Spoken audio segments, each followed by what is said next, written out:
The following program was produced by the Theosophical Society in America. Hello, my name is Dr. Ed Tick, and I'd like to thank you for sharing a few minutes with me to talk about some of the most difficult and pressing issues of our times, some of the problems that afflict our nation and our world most severely. It has been said that the first casualty of war is truth. Whenever we go to war, our imaginations are shaped by the government, by the media, by our popular beliefs for months and years beforehand in order to prepare us or any people for the terrible act of going to war. When our troops return home, veterans most commonly do not speak. They do not tell us the truth about their horrific experiences, but we do see that they come home changed. And as we all know now, with post-traumatic stress disorder being a well-known diagnostic category, our troops come home disordered and disturbed and perhaps not able to function any longer. That is why I'm speaking with you on behalf of our veterans, their families, and not just our nation, but in our entire world suffering from violence. I'm appealing to you to join with all of us who are concerned about our veterans and think about what veterans really need to help them come home and heal from post-traumatic stress disorder. In War in the Soul, I present an alternative, holistic, and psycho-spiritual model for understanding veterans and for working with post-traumatic stress disorder. Essentially, post-traumatic stress disorder is not merely a stress and anxiety disorder. It can be better understood as an identity disorder because once a person has been in the military and once a person has gone off to war, he or she comes home different forever. The traumatic wounds of war take over the entire consciousness. So the trauma is very big and the identity of the survivor becomes very small. What we see in PTSD is an individual who is still living in a war consciousness. My first wife, she really took a lot of the brunt of it because I was unaware of what was going on. I would pull nightly watch around the house, and one time I had her up against the wall with a knife against her neck, and because she had come out to find out what was going on. I felt that I was normal and everyone else was goofy, and they weren't watching their back. They weren't watching each other's back.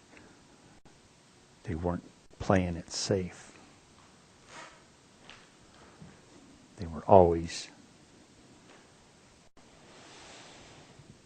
doing things that could cause problems rather than trying to solve problems. I guess it's just a way of looking at it. I've been working with veterans for almost 30 years. After about a decade of the best psychotherapy I could offer, I realized with my veterans that the wounds of war are far deeper than even the best psychotherapy could penetrate. I began a worldwide search in the warrior tradition. I traveled all over this continent working with Native American veterans and their communities. I now travel to Vietnam.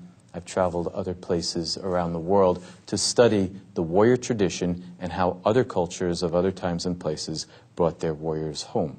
I went in search of modern means by which we could adapt these ancient techniques to our warriors. These include rituals of purification and cleansing, storytelling not just between veterans and not just the veteran to the therapist, but in the community, acts and practices of reconciliation between veterans and civilians, bringing veterans back to places of service, such as Vietnam, where they can meet with former enemy combatants and reconcile and enter into a shared community of war survivors. Several years ago, Linda saw on the internet or some article in a paper, an article by Ed Tick about returning to Vietnam. And she says, how would you like to go back to Vietnam?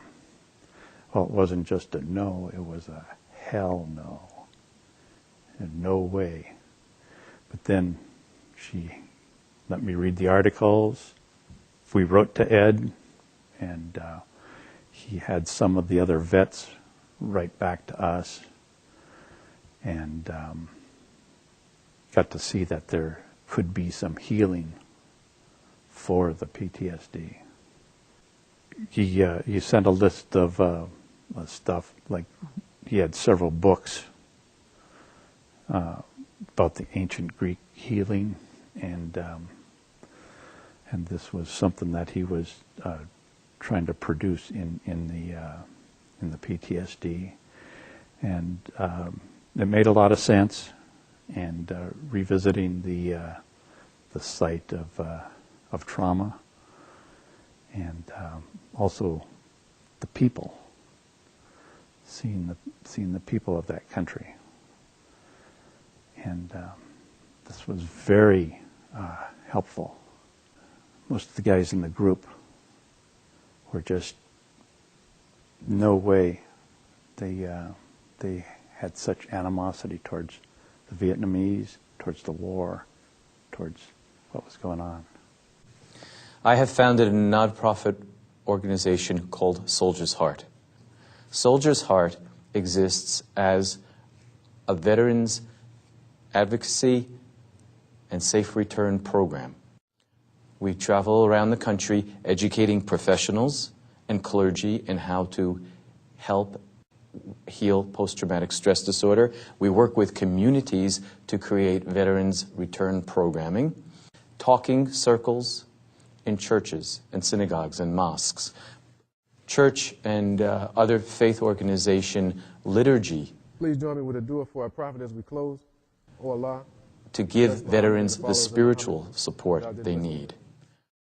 We also have a pen pal program where we partner up active duty service people in Iraq and Afghanistan with older veterans and civilians who understand the struggle of surviving in a war zone and are willing to be in active correspondence with our overseas soldiers. In most of this short address, we have been talking about veterans, but I need to say something directly to you, veterans, my brothers and sisters. You carry the truth. We in civilian society don't know it. War, violence, destruction, and suffering will continue. And you veterans and other victims of war will continue to suffer until all of us know and share the truth about war. We are responsible to help you come home and restore life. And we need you to come home to us. We do understand finally that there are ways of helping you come home. You don't have to live in a psychic war zone the rest of your life. The roadmap has been studied and laid out for you to walk home and continue to serve us as honorable elder warriors for the rest of your lives. Please come home to us. Please let us help you come home. Let's walk this warrior's path together, bringing healing to you and healing and recovery to our entire country.